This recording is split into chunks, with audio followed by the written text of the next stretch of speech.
Hi, I'm Tim. Join me in this video as we discuss the importance of taking video of your RC airplane flights. Let's get to it.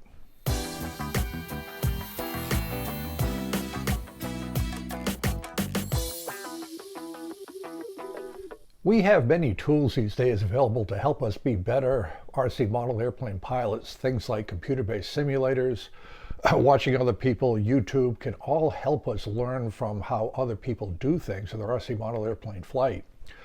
One thing that we also have that is not used as much is taking video of our RC model airplane flights. Everybody has a smartphone. It's very easy to take quite high quality video of your flights.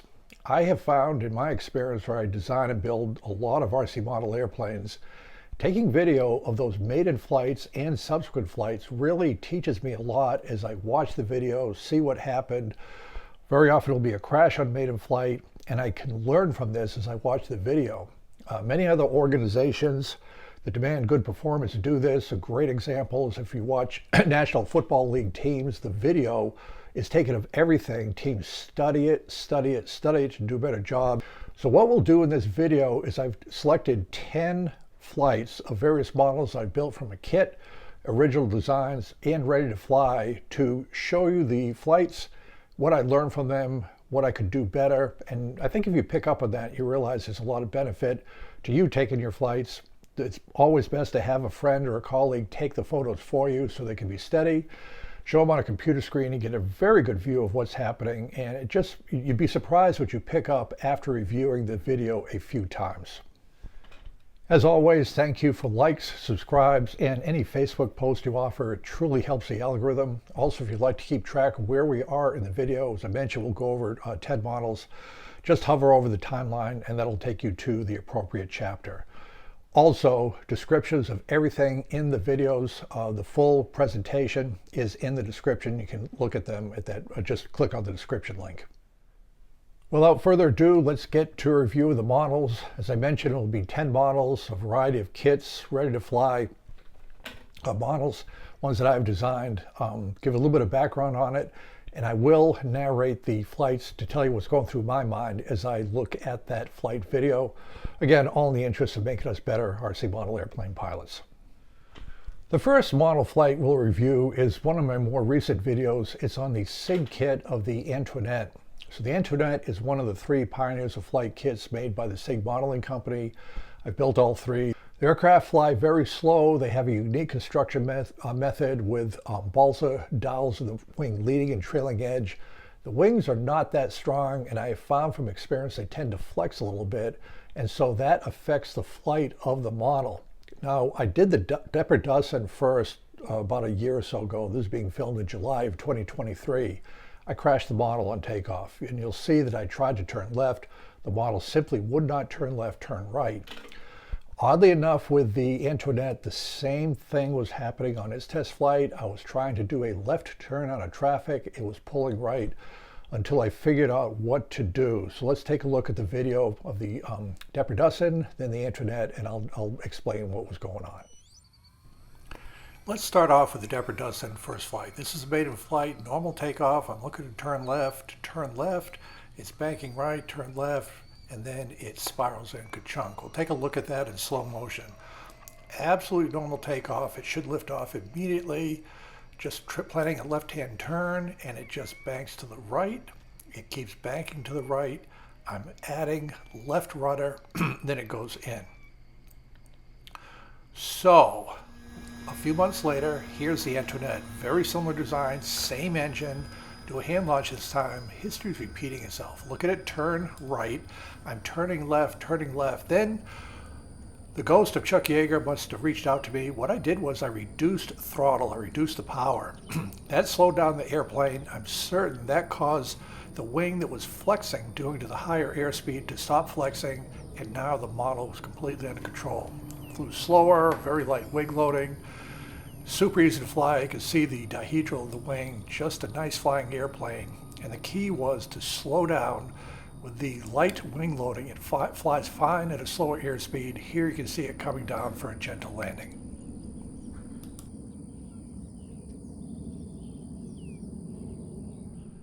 The next model is the FMS Ready to Fly P39 Cobra. A very, very nice kit with flaps, retractable landing gear, lots of power in the engine. It was probably the most highest performance airplane that I've flown at the time. And we'll go ahead and show the takeoff, and I'll talk a little bit about what's going through my head. When I do an initial flight with something like this, I usually go kind of early to the field. There's nobody else out there. I'll stand on the runway. It just makes it easier to see the takeoff run, make sure everything's going straight. Even with that, it pulled a little bit to the left, you'll see on the takeoff. And the landing was interesting. It was fast. You had half flaps coming in, but the model flew quite well, even on the final landing approach. So let's take a look at the flight of the FMS P39. Without question, the P39 was the highest performance airplane I've flown to date with flaps and retracts. I usually stand behind the model on the runway, so makes it a little bit easier to track down. I knew because of the higher speed, I had to keep it in sight, so turns pretty quick to keep it in sight. Also, I just left the gear and flaps down for this initial flight, just for orientation, one less thing to worry about. The plane handled very well, half flaps on landing, good aileron control. Drug in a little bit, but down in one piece on the main runway.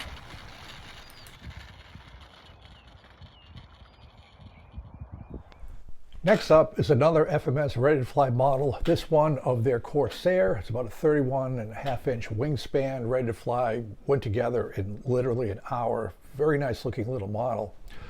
But with the World War II fighters, especially like the Corsair, where you have a short distance between the center of gravity and the tail wheel, they're always going to be a little bit tricky on the takeoff run. The first couple attempts, 2 attempts I had taking off the Corsair, I went into the grass. I did not make the takeoff. Even on the third one where I got off, the model still pulled 9 degrees to the right, you'll see, made it over the grass.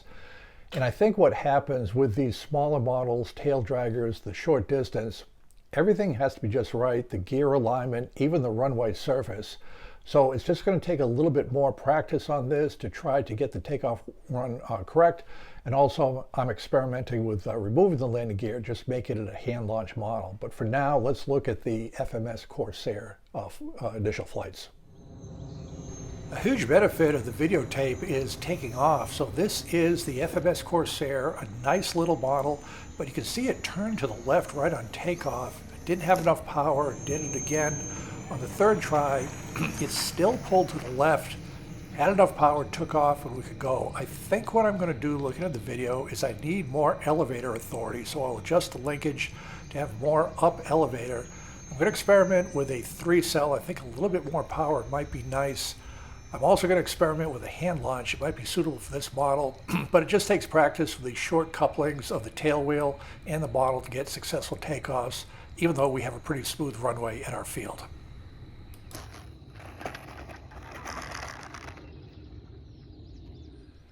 Next up is my original design of the Boeing L-15 Scout Liaison aircraft. The L-15 was designed by Boeing shortly after World War II. The Army was looking for liaison aircraft. It was actually won by the Cessna L-19 Bird Dog. 12 of these L-15s were built. They're a very interesting aircraft. I just decided to make one for myself, design it out of foam board. And again, the plans and the full description, full information is in the description. So I built one version of the L-15. Originally, it was 3/16-inch foam board, no covering, just to see how it flies. And then I built a follow-on version using silver duct tape to give a kind of a metallic covering to the model. And we'll see how both of those fly here in these videos right now. So the L-15, I was a little bit concerned over incidences with the tail, the boom, all that stuff. I had plenty of ailerons, so it held to the bank. I think looking at the video and flying it, I probably could have used a little bit more power. I've got a 3-cell with a pretty big battery, a pretty big motor in this. It flies fine, but I think a little bit more thrust would have helped it because it's a fairly heavy model for the wing area. And here's the landing coming down. I made a second version, well actually it was the same version. I just covered it with silver duct tape to give it a metallic finish. That added some more weight. You can see it struggling a little bit on the takeoff. Again, a bigger engine. And this is the advantage of filming your flights. You can see these things after the initial flight for a better understanding of what went right, what went wrong. Overall, a good flying model. Very happy to have had the experience.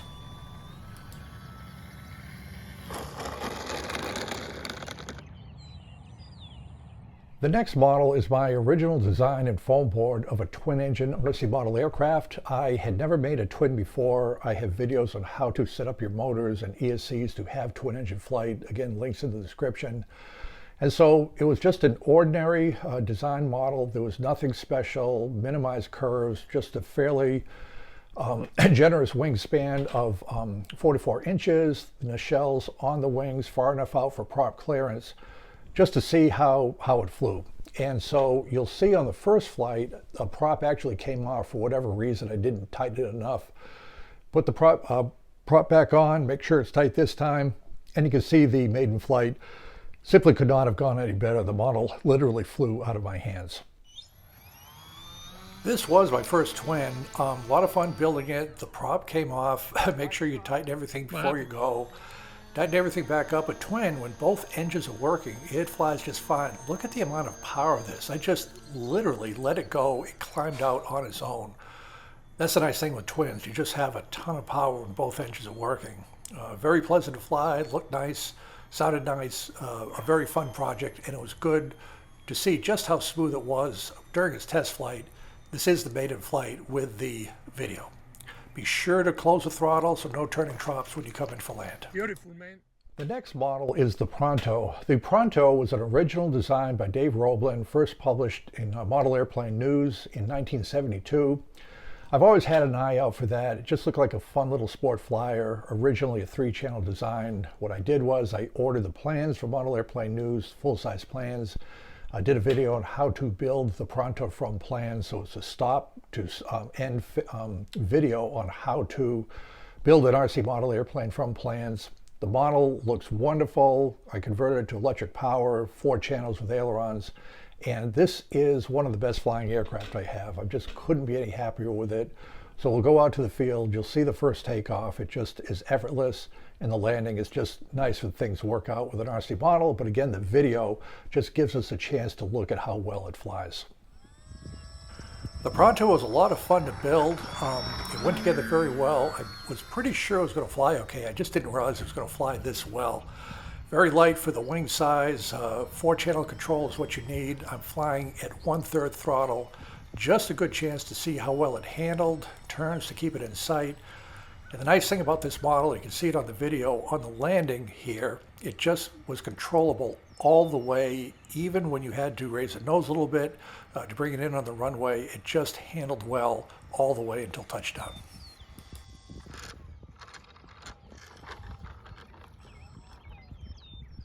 Next up is a foam board model of the F-22. I got the plans from a friend. They're not my plans, but the model goes together very well. It's a unique design. They did a very good job with the pusher motor for the F-22. In air, it looks just like an F-22. It's really quite amazing. So when I built it, there is only so much distance with the cutout for the prop to go, and I tried to see if it would fly with a 2-cell LiPo battery. You'll see the initial flight with a 2-cell, it simply did not have enough power. It just did not fly. Luckily, the ESC was big enough. I put in a 3-cell, always check the center of gravity, and the model flew extremely well. You got to keep on the sticks, but it is an absolutely honest flyer, looks fine, and a lot of fun for just making out a foam board to have a quite realistic looking model. This foam board F-22 is a great example of videoing. This is with a 2-cell battery. There's a hand launch, up just not enough. You can hear the prop. I should have shut it off. 3 cells, plenty of power, keep the nose up, and we're off and away flying. The model handled very well, a little bit pitch sensitive, turned to keep it in sight. I deliberately had color on the top, white on the bottom for orientation, but a very nice flying model. Here you can see it got a little bit slow. See the wing rock as it stalls? But add some power, recover, and it's flying just fine. Landings are simple. You come over the landing spot, reduce power, it drops right in. Again, good to review this on film. The next video is an original design of mine. It is a square winged flyer. It's flat, no airfoil, using elevons for pitch and roll control. I saw a YouTube video of these flyers that are square, sometimes a rectangular plank. They intrigued me, and I just wanted to try one to see if they even flew. Foam board, 20 inches square, elevons, just guess the size of the controls and all that stuff. The center of gravity, as always, is 25% back from the wing leading edge, and we took it out to the field and took it for a flight. It flew exceptionally well. I was really quite surprised. I think you could almost use this square flyer as a trainer. So it flew well, absolutely flat, square wing, having some fun. But this is where another example of where video is very important to see how it flies, what happens when you slow down, what happens on landing, things of that nature. I had no earthly idea if this plane was even going to fly, so it was really good to have film of this. It flew well. It had pitch and roll authority. It had enough power. Once I settled down, you've got to be careful at orientation because the fin helps on top. It was a nice flying model, a fairly high angle of attack due to the flat wing, but good to have the video to see what went right, what went wrong. Overall, a nice flying little model airplane.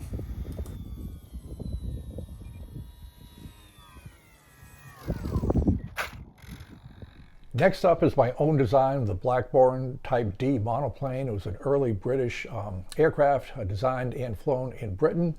It's a very attractive aircraft. It makes for a nice model. And what is common about this model, very similar to the Antoinette that you saw earlier, it was of an era where planes flew slow. And the reason that they flew slow, had fairly large wings, was because the engines just weren't powerful at that time. It wasn't until the beginning of World War I we really started having some powerful aircraft engines that could give some sort of performance. What that means when you fly these airplanes, they're going to be slow, which is okay because the wing provides plenty of lift. This is a great example of using video to review how this thing flies. Takeaways, just like with the Antoinette and the Blackburn, have plenty, tons of control throw. You'll need it for the slow flight. And you'll see when you fly into the wind, there is still airspeed in the airplane, but the ground speed can be very low to zero. It almost hovers down to a stop. Again, fun to understand the relationship between airspeed and ground speed and be able to review the video. This Blackburn is about the size of the Antoinette, so it's got a big wing, lightweight, and it should handle well. So it looks like it's being bounced around a little bit. That's because I'm keeping it in sight of the camera to evaluate it. And there's a fair amount of wind. You'll see at the end as it flies into the headwind, it basically hovers down. Very positive control. With these slow flyers, you want large rudder and elevator movements, sometimes full left, right, up, or down to keep it going. It's not going to stall out just due to the nature of the slow flight of the model. Here we are coming in for a land. We're going into a headwind. The model handles very well. We just adjust the throttle, reduce the throttle. It will gradually descend. Ground speed about 0, but the airspeed is sufficient to fly until it just plunks down for a landing.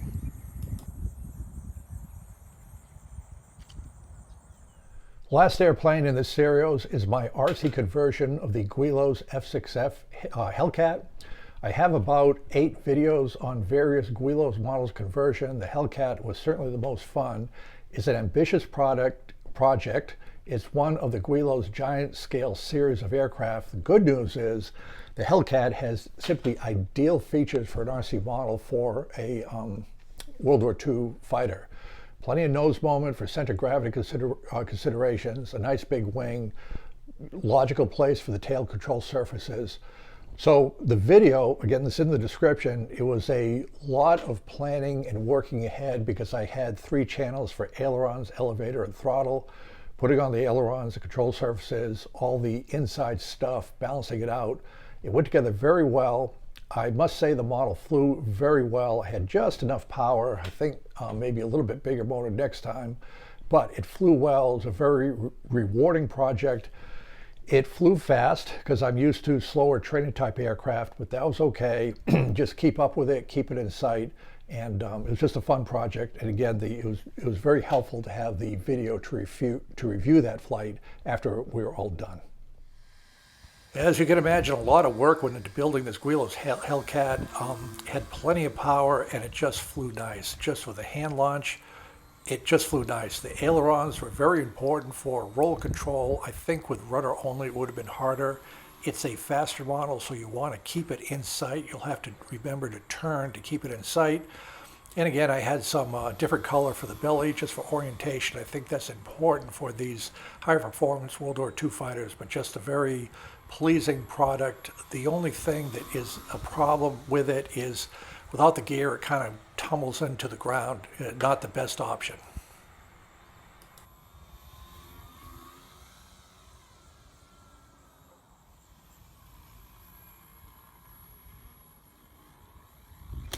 Thank you for tuning in. It's a fun video to do this. We learn a lot from videoing our flights. Thank you for joining me, and look forward to seeing you in future videos.